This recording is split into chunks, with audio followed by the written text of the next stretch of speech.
Bonjour à tous, nous poursuivons avec un nouveau Pérec, le troisième Pérec de Masechet Avot à la première Mishnah. Akavia ben Mahalalel Omer.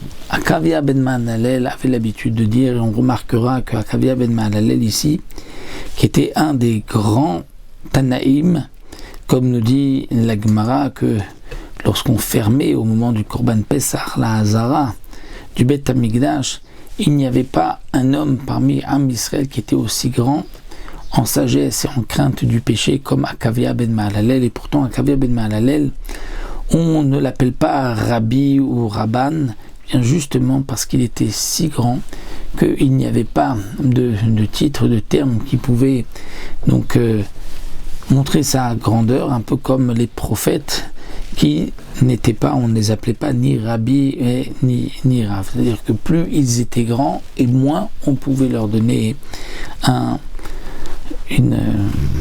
statut, un titre de Rav ou de Rabbi. Alors Akavia ben Mahalalel nous dit Istakel bishlosha dvarim. Regarde, c'est-à-dire réfléchis à trois choses. À ces trois choses-là, via tabali d'averai, tu ne viendras pas à fauter. Da, ma'in bata, sache d'où tu viens. Ou le'anata oler, où est-ce que tu vas? Velifnemi ata'adin dan devant qui tu devras donner des comptes. Que signifie din vecheshbon?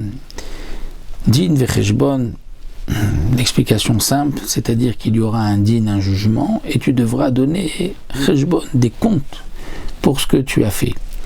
Autre explication, comme la fameuse explication du Gaon de Vilna, le din c'est le jugement pour ce que l'on a fait, et le cheshbon c'est le compte pour ce qu'on n'a pas fait, c'est-à-dire au moment d'une Avera, on aurait pu accomplir une mitzvah, on aurait pu étudier la Torah, donc on sera puni pas seulement pour la Avera, mais pour aussi la mitzvah ou l'étude de la Torah qu'on aurait pu faire à ce moment-là et qu'on n'a pas fait.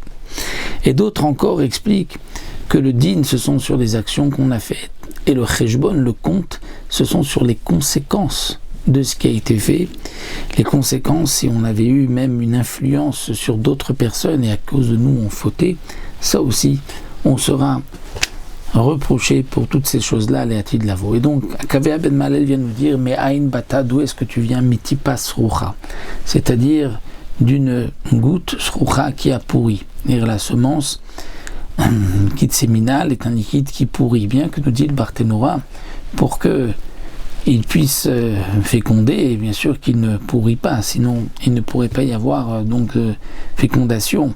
Mais puisque rapidement, donc le liquide séminal peut, comme c'est marqué, après 3 jours il pourrit, donc c'est pour cela qu'il est appelé d'une manière générale tipas rocha. Donc ce que Akavia ben me dire, vient, cette tipa, c'est-à-dire cette goutte de liquide séminal duquel tu es né, duquel tu as été fécondé, sache que ce n'est rien, tipas rocha, et donc de cette manière tu seras sauvé, dit le Barthénora, de l'orgueil.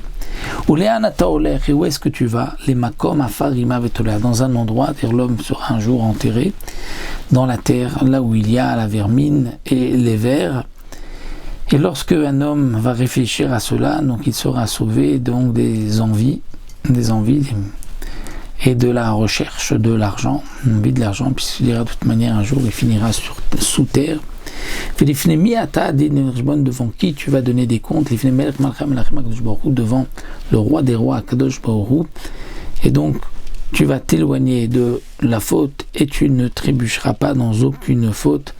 Donc c'est pour cela qu'il précise devant le roi des rois, Kadosh Baruch Hu, tout ceci pour amener la crainte du ciel sur l'homme. Donc voici cet enseignement fort que Akavia ben Mahalalel nous dit.